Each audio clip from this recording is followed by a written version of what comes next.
We make the strings louder.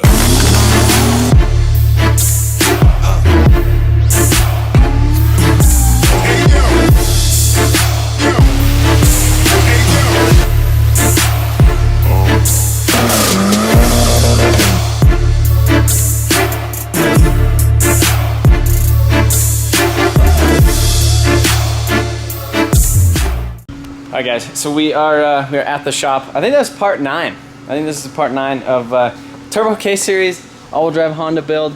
And as you guys seen in the last video, we took this thing up to the dyno and had a misfortune. It basically sent a rock through the block, a rod through the block on basically the second pole. Not sure exactly what happened with that. We have another engine here. So we have this 2003 or 2002 Acura Rsx Type-s. You can see it has some quarter panel damage. And so I bought this car right after we were on the dyno with the D series. It made 500 horse, but I still didn't believe in it. I was just expecting it to blow up right away. And it's been holding up strong, and I've been thrashing on it. So we ended up putting that in the sleeper, but I've always wanted to do K Series on this car and go crazy with it and do the all-wheel drive. So then shortly after this, I was just gonna K-swap it with this whole setup, leave it front-wheel drive. Then it just escalated. Then I started looking at CRVs and looking at all-wheel drive transmissions. And then I ended up buying a CRV with an all-wheel drive transmission. Then I found the TSX with the K24A2, which is like the holy grail of like engines, because it was 07 plus. This thing just kind of sat. It sat over there in the corner of the shop, and you know, we've been using it as a storage shed and doing a bunch of other stuff, trying to keep other parts and stuff clean out of the shop. So today it is actually going to get put to use. So this thing has, I believe, right around 200,000 miles. It runs and drives great. Obviously, it was running and driving great when this happened. So I forgot about how many miles it actually had on it. Look at that. That says 215,000. It's almost 216,000 miles on it. The guy that owned this, supposedly, he had it basically since it was brand new. He was an airplane mechanic and super meticulous, and this was his daily driver. And you could tell by the rock chips on the hood. Super clean interior. I mean, you could tell it wasn't abused, but then he gave it to his grandson. He had it for 2 weeks, and you could see what happened to the quarter pedal. So we're gonna go ahead and fire this thing up and make sure that she runs real good. Oh geez. So the key's been on for a little while. I wonder, so I think 215,000 miles. I wonder if it says send it upside down. Do you think it says send it? I don't know. I think that's what it means though. All right, round 2, we have the battery charger on start mode. Maybe we need a battery. All right, so we're gonna try this again. I didn't have the ECU plugged in, so I'm doing some weird stuff. So we'll see what she does.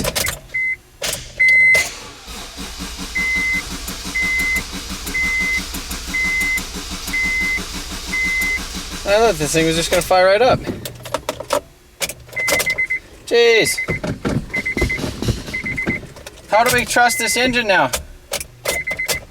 Jeez.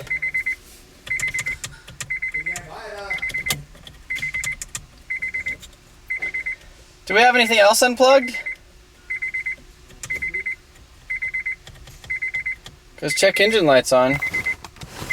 Alright, so for some reason this thing's not starting. It doesn't have spark. We basically just pulled the plug out and threw it in there real quick just to see if it would crank. And this thing, it started beautifully the first time we ever like hooked power to it. And then, I don't know, this battery had 0 volts. I think the ignition switch was left on. And I unplugged the ECU and plugged it back in, like looking at the harness and stuff. So I don't know if it did any weird stuff when I like plugged it back in or anything like that. But we have another battery here charging. So we're gonna go ahead. I'm gonna start pulling some of this other stuff off of here. We're gonna do a compression test on it. Then we might see if it'll start one more time. But it did start. It ran great in the other, like 2 months ago when I first got this thing. So I don't think there's any issues with it. But compression test, might as well, and then we're gonna yank it out.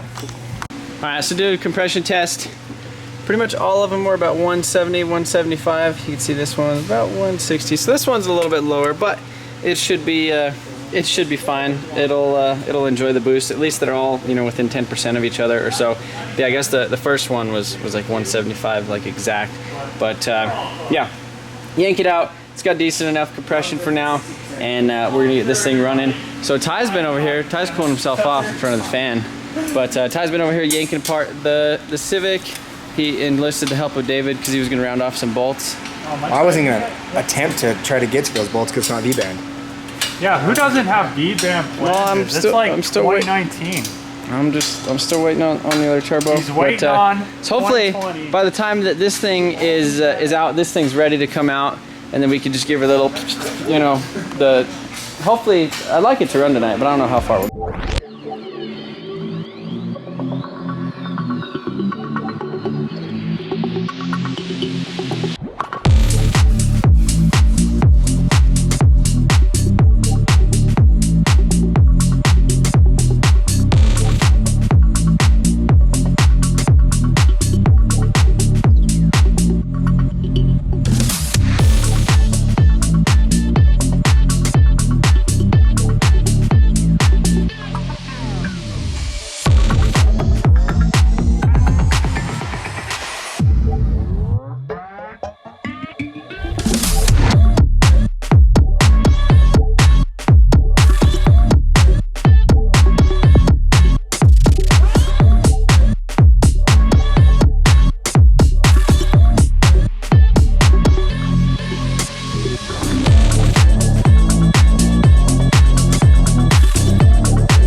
The engine is out of the RSX.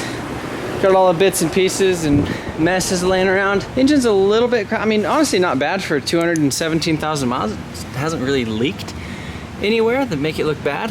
This is some coolant that we kind of spilled. It is a little bit like grimy over here, but it's not like it's caked on oil like a BMW or something. So I'm gonna go ahead and hose it off, or pressure wash it off real quick, spray it with a bunch of degreaser, clean it up just a little bit so that it's a little bit prettier going in the car.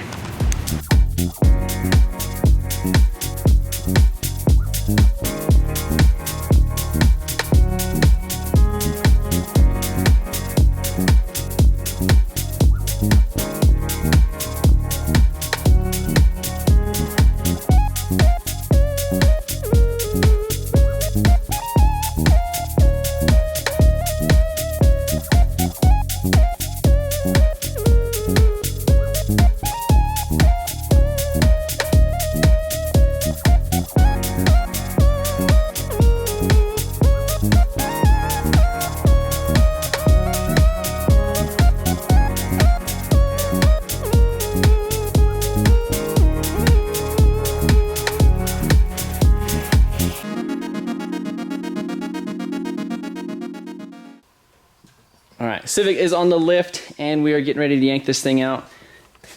Get away from that windowed block, whatever you want to call it. This thing's getting an upgrade, but we'll talk about the turbo later. We need to start yanking this whole thing out. The RSX is hopefully going bye-bye tomorrow, so you guys won't be seeing any more of that, and then I don't have to sell like nuts and bolts off of it. But gonna go ahead and start by lifting this thing up, yanking out the axles and some of the, like, obviously that mount and everything on the bottom. Probably pull the radiator so we don't scratch anything, because I don't want to bang this thing up. But gonna get started.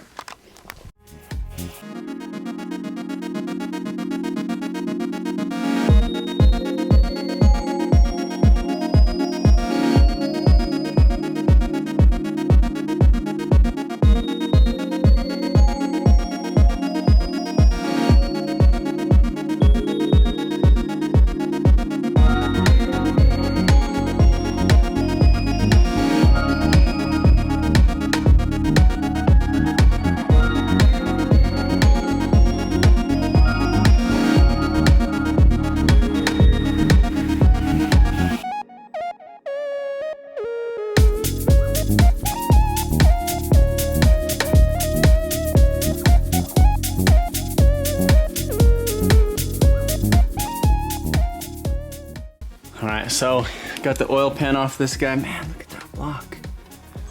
I'm surprised the oil pan. I mean, look at that. I wonder if it, look at them bits right there. I mean, there's some bits. There's some metal in that dude. Oh, look at that. The piston broke. Really? Literally, it broke the freaking thing off, right off of the piston. Like the wrist pin? Yeah, like the bottom of the piston just snapped. That must have been some forces in there. Oh man, look at all them bits. That's crazy. Yeah, I was like, that seems like more than rod, bud. Pour it over here in this guy. Yeah, hold on. Yeah, let's leave all the bits in the pan. It's a lot of material. Cling, cling. When you're like, I'll just save these pistons. Yeah, we'll just throw a rod in it. It'll be all right. It literally like ripped the wrist pin out of the bottom of the piston. Mm-hmm. It looks like, man, that's a broken block right there. And a rod. I wonder where the rod went. Look at all that. That's so much material. Holy cow. Man, look, the rod is still on the block though. Do you think there's other cylinders? Because that's a lot of material. The crank's still pretty good though, right? The crank's just chilling right there. Just hanging out. Look, there's the wrist pin. Oh, just all the way to the bottom. Yeah. Holy cow. That's crazy. Should we just pull the whole windage tray off and take a look as well? Yeah, it's right here.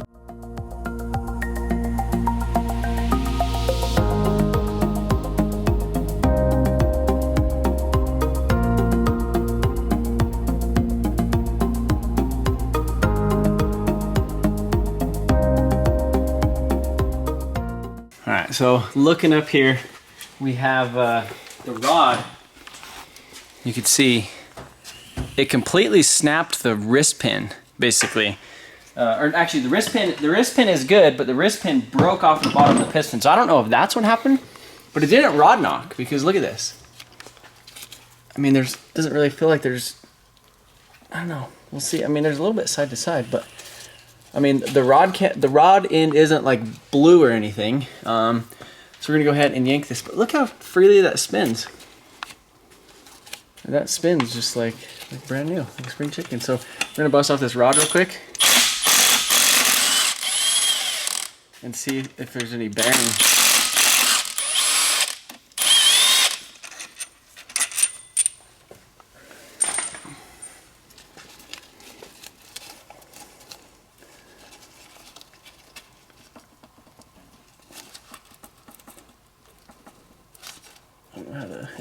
Alright, so we got her loosened up.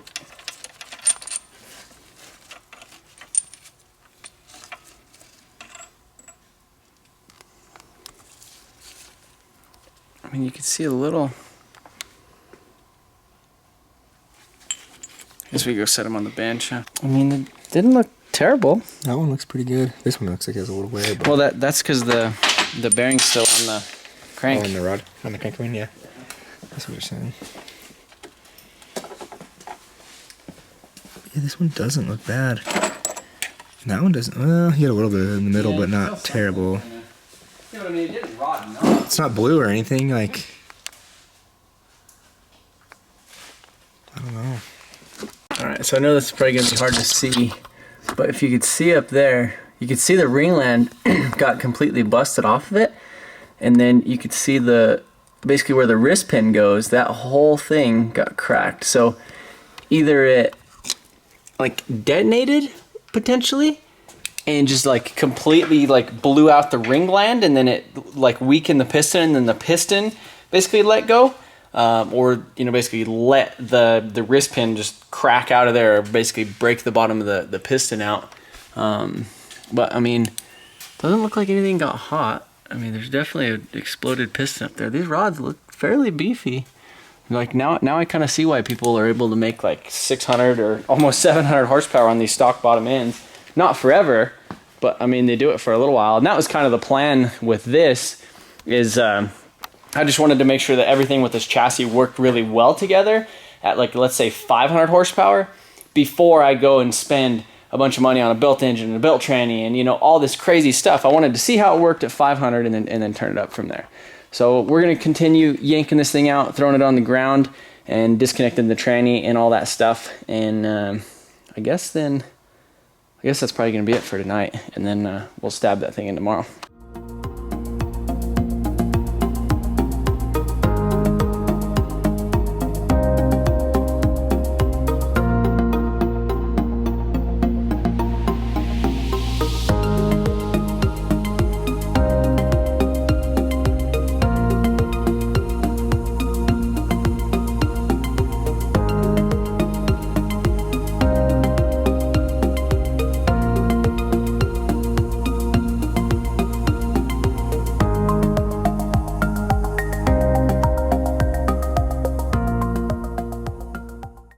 Pulled the valve cover real quick just because we're going to try and yank the head on here. But man, look at this thing. I told you guys this thing was a spring chicken, and look at it. Literally looks like pretty much brand new. So I'm going to go ahead and pull off some of this timing stuff over here and try to get this head off of here to actually see if this thing's okay. Because that's one of the main things. So I think so the plan is for now, K20A2 is going to go in there stock for now. And then we're going to keep this head if this head is good.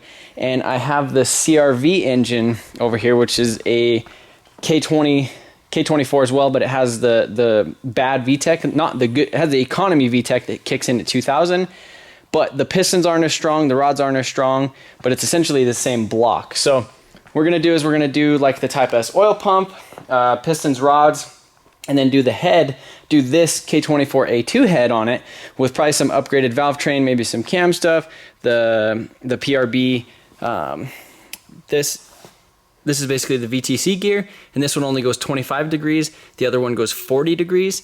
So we'll upgrade that too, and basically just have a built engine in this thing eventually. But for now, I really want to get this thing going, make sure that the ECU and everything just works really well. And like I said, the chassis, make sure everything works good. We're gonna yank this head.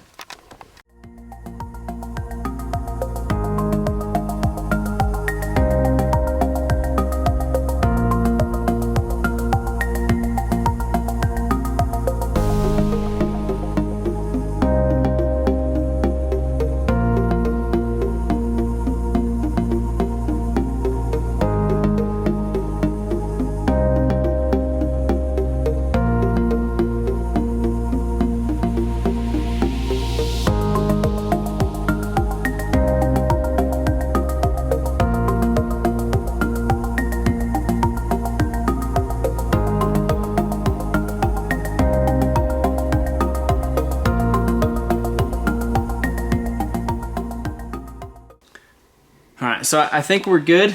It looks like the piston kind of came up a little bit right there, but the piston didn't actually like destroy itself or do anything crazy in there.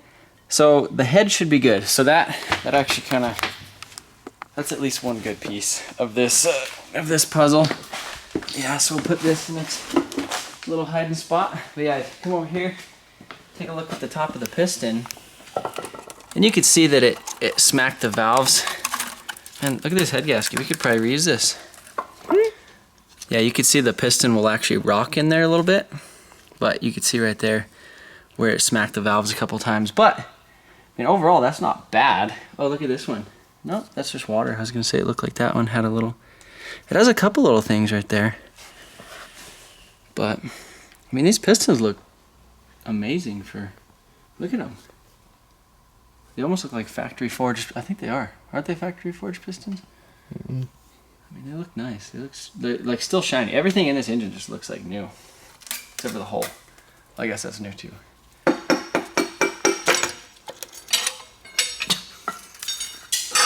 Wow, she's trashed. Man, they're like so, I mean, I guess it's probably not that skinny. Like, I guess when it's all blown apart. So it literally just like blew the skirt off of the piston. Like all the way around. That's nuts. That's crazy. All right, so right here we have new Rodney and the old Rodney. So this is what the stock rods, I mean, that's not bad for, I guess, a stock Honda rod. So yeah, I think that's probably gonna be it for this video, guys. We got this thing all torn down, taken apart, kind of figured out what happened to it. As you guys seen, this piston has seen better days, and then this little rod, this rod has seen some better days. I don't know, was that it? I mean, that's what she's supposed to look like, and that's what she kind of looks like. So we're missing a little bit of the rod. But yeah, I mean, I honestly couldn't really tell you what happened, other than maybe the ring line popped and just got mad. But it only happened on one cylinder. Like all the other ones, like this one looks fine. The bearings and everything looked okay. But that's gonna be it for this video, guys. K20 A2 is going in tomorrow. Be sure to subscribe for more, and hopefully we'll see how much power this K20 will make on the dyno.